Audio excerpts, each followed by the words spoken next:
Kender du det, at man lige pludselig opdager, at et barn, som man tit har haft svært ved at få med ind i legegruppen, og man synes, man har gjort alt muligt, så lige pludselig en dag, så lykkes det. Så kan man se, nu er hun faktisk med, nu er der et samspil imellem dem.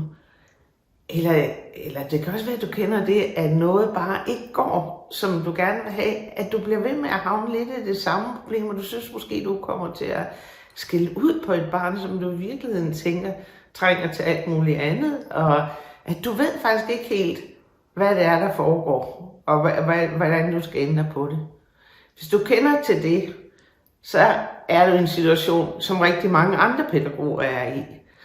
Og det vi har brug for, det er jo at finde ud af, hvad er det egentlig, der foregår i de der situationer. Og det er det, mentalisering er så godt til. For mentalisering handler simpelthen om, hvordan vi kan forstå alle de små samspil, vi har med hinanden, den måde, vi agerer på, hvad det er, der er på spil i dem, og hvordan vi selv kan være med til at ændre lidt på situationerne, sådan så vi giver børnene de bedste muligheder for at klare sig godt og trives godt i livet. Og det er det, vi skal bruge mentaliseringen til. Og det vil vi snakke meget mere om den 6., når vi håber at se jer.